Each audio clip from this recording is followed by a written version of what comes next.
Donc à partir du moment où dans notre conscience, à partir des instructions que nous recevons, s'il naît en nous, il est suscité en nous que Yeshua était comme nous, qu'il avait des cousins, il avait des frères, il avait des oncles, qui peut-être à un moment étaient des hommes d'affaires, mais lui il a choisi, puisqu'il comprenait clairement là où se trouve sa nature, il a choisi, mais je vais vers mon héritage. Si quelqu'un devient ministre, c'est son problème là-bas. Moi je vois clairement là où est l'héritage des hommes. Si on comprend les choses comme ça, mais on ne peut pas donc dire que personne ne peut vivre comme Yeshua a vécu. Donc on commence donc actuellement à dire, ben, je veux aussi affronter cette voie-là, parce que je perçois que Yeshua a vécu au milieu de la création avec la chair comme moi. Mais le problème c'est que nous avons été construits dans une conscience que Yeshua c'est quelqu'un de nous qui est comme Dieu. Et donc nous disons que personne ne peut vivre comme lui. Donc c'est à ce niveau que c'est très important de comprendre que Yeshua est venu chair. Comme le frère le disait dans Isaïe 53, on nous dit bien le vécu de notre maître au milieu de la création. On ne nous a pas dit qu'il était extraordinaire. Non, on dit bien que quand on le voyait, personne ne voulait le voir. Personne. Quand tu le vois, tu veux cracher. Mais on te dit donc que tu dois te rattacher à cette condition au milieu du 21e siècle où on vit actuellement. Ou si quelqu'un n'a pas un iPhone dernier cri, on dit qu'il est pauvre. On te dit que rattache-toi à la condition que Yeshua avait. C'est ça qui démontre que tu es le disciple de Yeshua. C'est ça qui démontre que tu as compris. Parce qu'en fait, on peut écouter l'évangile 1000 ans. Mais si on ne pense pas que la condition de Yeshua est notre condition, de toutes les façons, on ne bougera jamais. C'est pour ça qu'on pose même souvent des questions en répétition. Mais à partir du moment où ce que tu as dit à la dernière, dès qu'on comprend que Yeshua a vécu comme nous, qu'il avait une famille humaine comme nous, mais puisque lui vient de son père et qu'il comprend là où se trouve l'héritage des hommes, il a choisi son héritage. C'est pour ça qu'il instruisait même les gens de sa famille. Plus Yeshua croissait, même les gens de sa famille se posaient des questions sur leur héritage. Les gens qui pensaient hier que avoir un doctorat, c'est ça la réussite, ils se posaient la question quand Yeshua. Puisque Yeshua croit, les gens comprennent que mais, donc ce que je croyais hier, c'est pas ça la vérité, voici la vérité. Et donc je comprends donc au milieu du 21e siècle, quand je vais vivre comme ça là, les gens vont se poser même des questions. Ceux qui pensent aujourd'hui que la richesse, la gloire, l'honneur et tous ces mots-là, c'est comme Eto est là-bas, ils vont commencer à se poser des questions au milieu même de ma famille, par mon vécu. Par mon vécu, parce que moi, donc, puisque je contemple cet héritage-là, comme les apôtres le disaient avant, je suis en train de contempler cet héritage au 21e siècle, plus mon vécu est conforme à celui de mon maître, les gens vont cesser de dire que personne ne peut vivre comme Yeshua a vécu. Les gens vont comprendre que le vécu de Yeshua, il a rendu accessible. C'est là le pouvoir de l'évangile au milieu de la création, c'est le pouvoir de l'évangile. Et c'est ces gens-là, comme le frère le disait, qui peuvent donc prier. C'est ces gens-là qui peuvent invoquer, qui peuvent intercéder pour Krivi comme ça là. Mais si on a au milieu de Krivi des gens qui pensent que personne ne peut vivre comme Yeshua a vécu, on prie pour rien. On prie pour rien. Donc c'est ça qui est très très très important à comprendre en fait. Voilà. C'est pour ça que les gens au milieu de la création, à un moment quand Yeshua se déploie, il lui demande apprendre à prier. Parce qu'on comprenait que le pouvoir de son vécu, c'est dans la prière. Et les gens pouvaient donc se dire, mais ça veut dire que nos prières ne sont pas bonnes. Apprends-nous à prier. Apprends-nous à prier.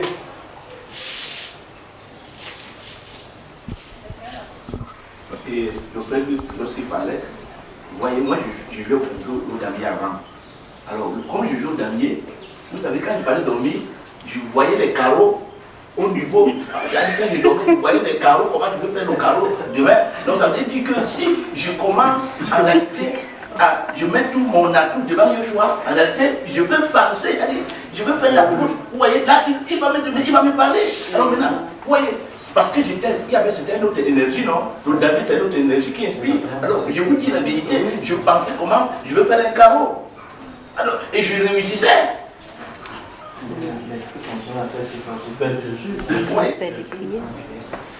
C'est les lois de la nature, hein. C'est vraiment les lois de la nature. C'est les lois de la nature. Et comme le frère le disait si bien, même quand nous dormons, l'esprit travaille. Le problème c'est que l'esprit travaille, et c'est pour ça que quelque part dans le proverbe, il a dit que mais ceux qui travaillent pour du fumier, même quand ils dorment, ils sont dans le fumier. Mais ceux qui sont même quand ils dorment, ils les construisent. Même quand ils dorment. Et c'est ce que nous voyons dans le monde. Quand quelqu'un joue au football, quand il sort des entraînements, pendant qu'il dort dans la nuit, il réfléchit comment il va jouer demain. C'est la même chose que nous faisons dans le monde. Et c'est ça qui a fait la force du Messie, parce que comme le frère le disait, le Messie, même quand il dort, il ne dort pas. Tu le vois coucher la nuit, il ne dort pas. Parce que son esprit, c'est le corps qui dort, c'est le corps qui dort, l'esprit ne dort jamais. C'est le corps qui rentre dans le sommeil. L'esprit est actif jour et nuit. Parce que l'esprit est hors de l'univers des limites. L'esprit, quand il est humain, il est contrôlé par Satan. Mais lorsque votre esprit est connecté à lui, il n'est contrôlé par rien, aucune force. Parce que vraiment, pour vraiment confirmer ce que vous parlez là, c'est avant que vous n'arriviez, comme nous disons que vous êtes en train d'arriver, j'ai fait un rêve dans la nuit. Bon, il y a un pasteur, disons qu'un pasteur des églises réveillé là, qui est arrivé dans mon songe, il était en train de me donner un gâteau. Il m'a donné un gâteau, j'ai mangé. Là, je comprends que c'est la nourriture que je suis en train de manger. J'ai compris clairement. Donc, pour dire que l'esprit ne dort jamais, l'esprit travaille. Donc, c'est ça que le Seigneur montre. Il y a un serviteur qui est en train d'arriver avec un repas que je dois manger. Et également, je suis en train de manger. Parce que j'ai eu beaucoup de passages dans beaucoup de milieux pentecôtistes. Beaucoup, mais je n'ai pas pu, je n'ai pas mangé, je n'ai pas pu manger comme je suis en train de manger maintenant. Donc, ce qu'on nous a parlé et montré dans les milieux pentecôtistes, c'est que si tu n'as pas l'argent, tu n'es rien. La prospérité, on prêche pour ça. Vous allez, quand tu as l'argent, quand tu viens ici, le Seigneur va te bénir, il va te donner, mais on ne nous a pas expliqué que c'est la vraie richesse, c'est Elohim lui-même. On ne nous a pas fait savoir ça, c'était plutôt des véhicules. Qu'on nous a présenté des immeubles, tout ça. Donc c'est aujourd'hui que je comprends que la vraie richesse, c'est le Père lui-même, sa nature. Et nous, quand nous restons, nous entrons dans notre conscience, on voit. Quand je vois, je prends un peu le cas de l'apéro de Banga, qui était un musicien vraiment très, que j'ai travaillé avec lui longtemps. Banga Matangolo. Donc quand aujourd'hui, il a fait ce qu'il a fait, aujourd'hui il n'est plus. On ne parle plus de lui, il est effacé. Donc c'est comme si aujourd'hui, je crois quand même qu'il a laissé derrière lui des maisons, il a laissé derrière des belles voitures que je connais bien. Aujourd'hui, ces choses-là, ça sert donc à quoi maintenant? Donc nous passons le temps à poursuivre le vent. Vanité de vanité, c'est ce que l'Ecclésiaste nous parle de temps en temps. Donc ce n'est pas la vraie richesse, ce n'est pas ça. Mais le diable nous a vraiment aveuglés. C'est-à-dire quand tu restes, tu penses seulement à faire des choses que tu vas abandonner, laisser. Donc tu as travaillé en vain. Voilà la maison, c'est là. Mais est-ce que tu mourras avec ça? Et quand je vois l'exemple, mon père qui est mort, je prends l'exemple même son portable. Le jour où il est mort, un enfant a pris son portable, c'était fini. Même son portable qu'il utilisait là ne l'appartenait plus. Donc le jour où tu tombes, le corps c'est là, l'esprit s'en va. Même ton portable ne t'appartient plus. Même les vêtements que tu as amassés dans la penderie là, ce n'est plus, c'est des vêtements que c'est déjà. C'est-à-dire que souvent même quand nous disons, on est dans une confrontation. Le portable appartient à la chair. Il n'appartient pas à l'esprit que tu es. Même les maisons. C'est la chair, c'est l'ego qui en tire. L'esprit est pauvre. Parce que la richesse de l'esprit, c'est le créateur. Je ne sais pas si vous comprenez ça. Ce sont des techniques que Satan connaît très bien. Deviens même président de la République. Ton esprit n'en a rien à faire. Parce que son héritage, c'est le créateur. C'est l'ego. C'est pour ça que Satan utilise les désirs de la chair pour contrôler l'esprit. Donc c'est parce que nous ne savons pas qui nous sommes. C'est que souvent quand on dit on pense à la dimension physique, mais nous ne savons pas que nous sommes esprit. Esprit. C'est-à-dire que pour réaliser les passions de la chair, tu dois puiser l'énergie de l'esprit qui n'a rien à voir dans ce pourquoi tu le fais travailler. Rien à voir. Donc c'est ça la prison, c'est ça la servitude, c'est ça la malédiction. Parce que l'héritage de l'esprit, c'est le créateur. Les Écritures disent la chair et le sang ne peuvent pas hériter du créateur. C'est l'esprit qui hérite du créateur. Et c'est l'esprit qui est une force effroyable. C'est une force effroyable. Surtout quand il rentre dans son héritage. Tel que vous voyez le Messie, c'est ce que l'homme doit être. La réplique du créateur. Donc quand vous voyez les individus qui se voient misérables, pauvres, parce qu'ils se définissent à partir du physiologique, mais parce qu'ils ne se connaissent pas par rapport au Messie. Je me rappelle,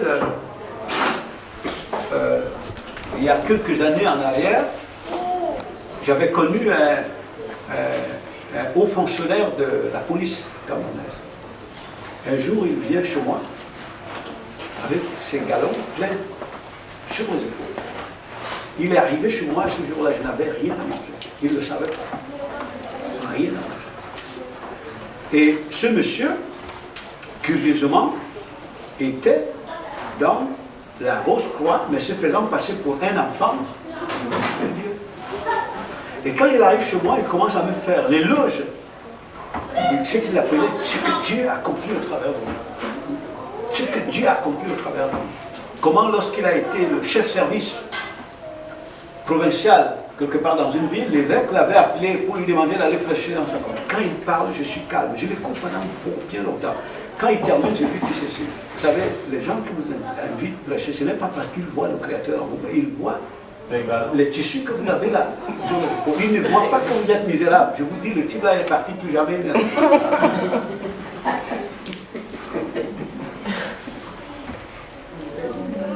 Donc le problème, c'est que nous ne connaissons pas qui nous sommes. Le Satan, il connaît. C'est là l'avantage du Messie. Le Messie, c'est qu'il est esprit. Et que son héritage, c'est son Père. Jamais le Messie ne se définit comme étant physiologique. Vous comprenez? Il sait que s'il se tombe dans le bas pour se définir comme physiologique, c'est tout. Il tombe dans la misère. Mais nous, on se définit comme physiologique. Donc tu penses que quand tu as un portable qui coûte même 23 000 euros par jour, tu crois que c'est toi qui as... Mais l'esprit n'en a rien à foutre. Mais rien à foutre.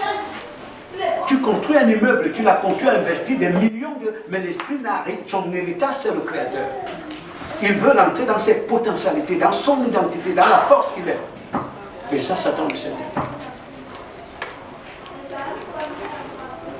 C'est comme ça. Donc, on peut dire que l'évangile est la révélation de nous-mêmes par rapport au Messie. Bien sûr. Mais quand nous percevons l'évangile, tel que ça nous a été dit, quand on voit une chose, vraiment, c'est ça. Dieu là-bas au ciel. C'est ça. Mais l'évangile, c'est vraiment la révélation. Le Messie nous révèle notre identité, puisque la parole nous révèle l'identité du Messie. Mais si vous l'avez connu, vous l'avez connu. Vous avez connu votre héritage. Or, le Messie est l'émanation du Créateur. Donc, en épousant l'identité du Messie, vous devenez l'émanation du Créateur par le Messie. Aucune créature n'est au-dessus de vous, spirituel ou matériel. Vous comprenez, c'est ça. C'est parce qu'on est mort spirituellement. On ne se définit que par rapport à ce que je possède. J'ai une entreprise, j'ai une voiture, j'ai ceci, je suis président. Donc, en fait, ce que toi-même tu es là ne vaut rien. C'est parce que tu ne le sais pas. Donc, c'est cela. C'est parce que quand nous disons la moi, on ne pense qu'à la dimension physique. Nous ne savons pas que nous sommes. Si l'esprit s'en va, mais le corps en vaut rien. Le corps tombe. C'est pour ça que le Messie disait, les oiseaux ont les tanières, les renards ont les nids, mais le Fils de l'homme n'est pas là où vous savez, il ne parle pas du physique, il parle bien de l'intérieur. Ce qu'il est à l'intérieur. Mais comme on est mort, on ne perçoit pas. Donc, comme il le dit, celui qui a connu le Messie, c'est connu. Parce que le Messie est venu révéler aux Juifs leur véritable identité. Leur véritable identité. Oui. Le frère a évoqué un sujet là. Depuis, j'écoute l'enseignement, mais je sais pas comment poser la question. Pourtant, j'ai plein de choses dans mon cœur. Il a dit quand il jouait au dernier, quand il restait, il réfléchissait comment faire pour former les carreaux. Bon, je vois que parmi nous ici, chacun de nous est occupé. Il y en a qui sont dans les élèves, d'autres sont des commerçants, d'autres sont des fonctionnaires. Bon, quand nous dormons alors, nous n'allons pas penser, si par exemple il y a certains ici qui sont même des chefs qui dirigent les gens, on ne peut pas penser comment diriger les gens. On ne doit pas penser comment est-ce qu'il faut écrire le lendemain quand on doit aller à l'école.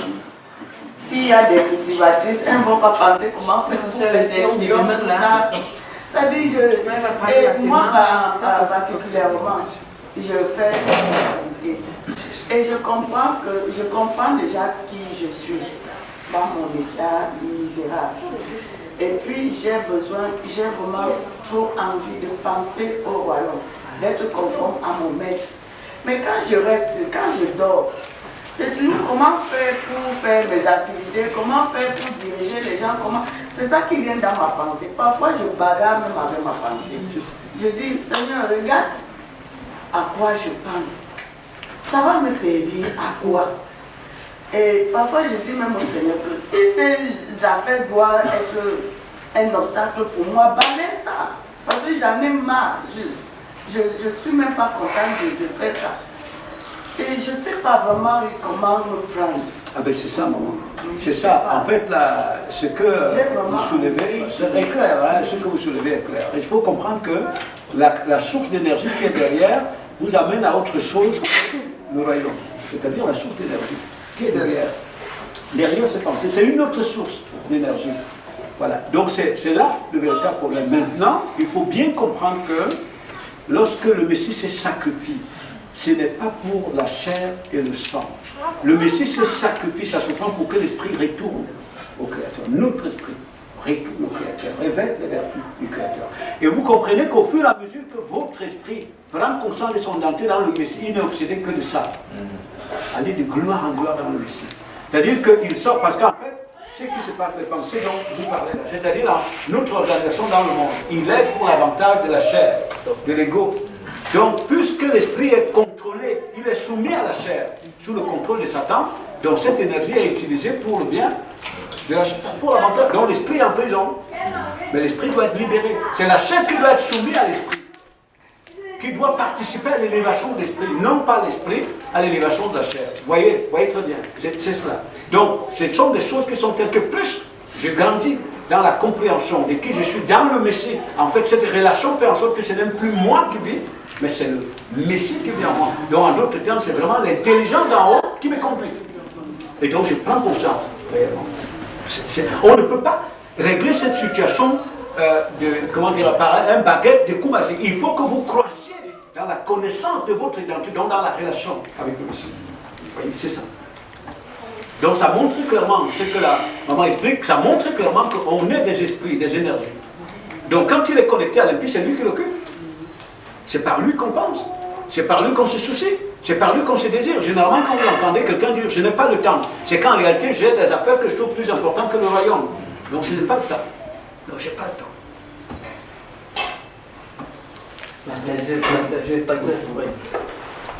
Moi, sincèrement, je crois que les deux peuvent être là. Puisque quand je me lève le matin pour aller dans mon jardin, pas dans mon champ, pendant que je coupe le bois, je suis en train de penser au Père.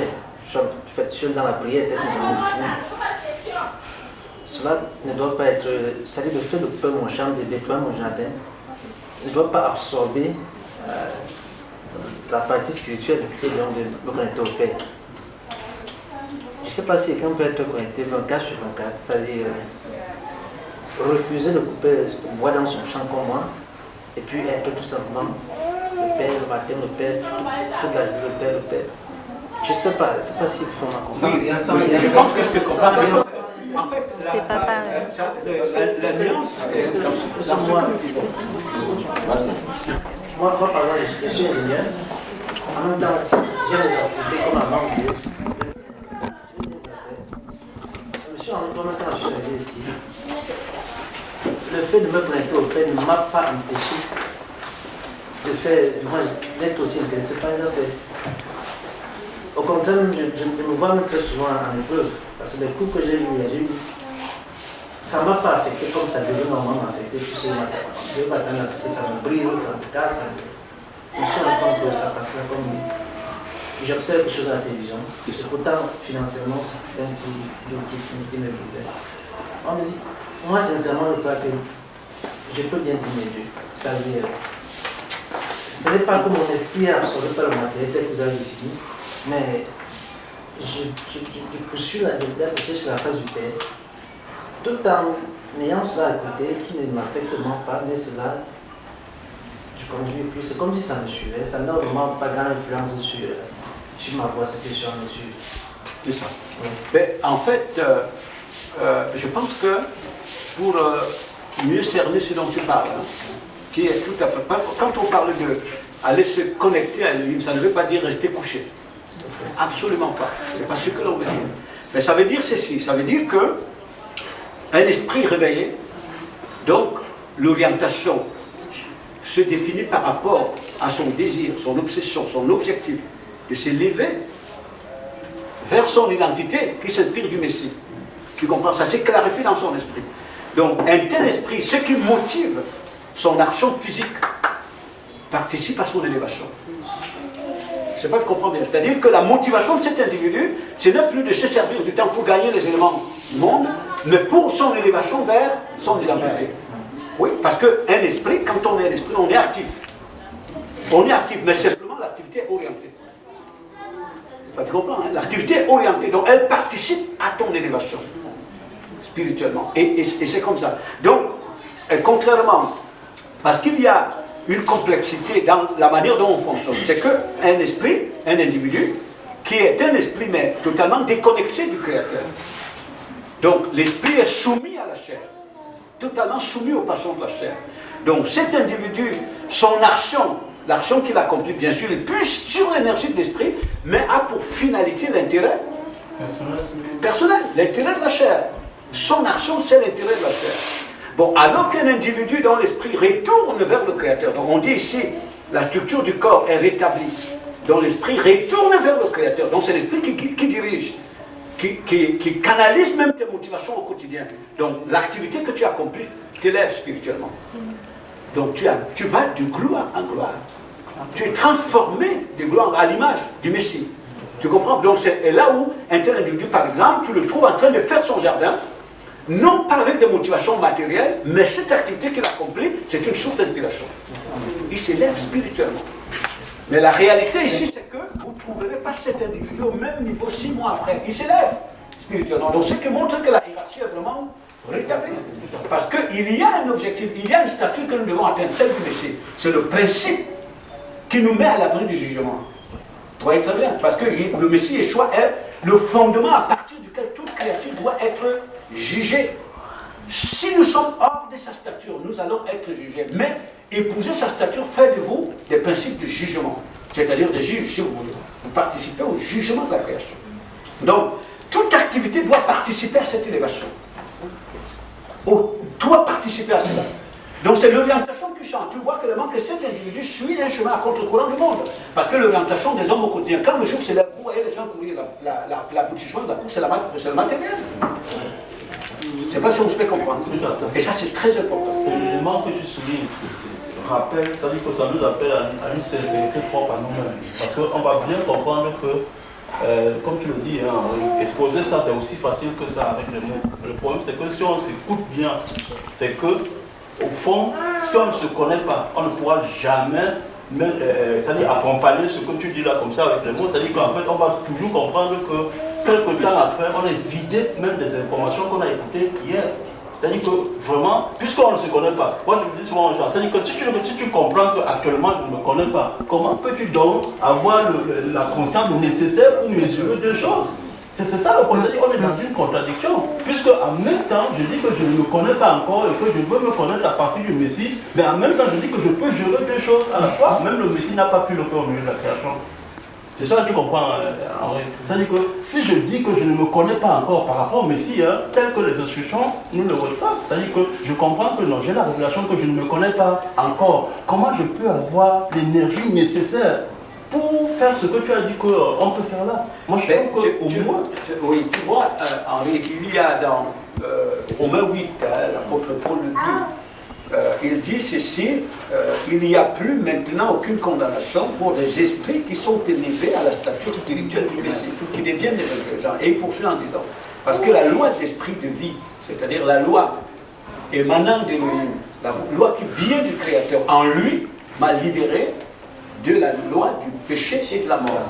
C'est qu'en fait, il y a une force spirituelle qui impose aux humains un fonctionnement contraire à celui que le livre pour eux. Donc il est impossible que le retour, il ne nous est pas possible que notre esprit retourne à la consécration, même si ce n'est pas par une force supérieure à celle qui nous impose un fonctionnement. Je ne sais pas si tu comprends ce que je veux dire. Hein? Voilà. Donc lorsqu'on rentre, il y a ce retour commence à se rétablir dans le Messie, c'est en lui qu'on trouve la force. Ce qui est très clair, c'est que toute action physique participe à l'élévation. Ça ne veut pas dire que ce sont des individus qui dorment. Dans tous les cas, là où il y a l'esprit, il y a l'action, il y a la force, il y a l'activité, il y a l'intelligence. Vous comprenez? Donc c'est cela. Mais là, ce n'est plus la chair qui guide nos mouvements.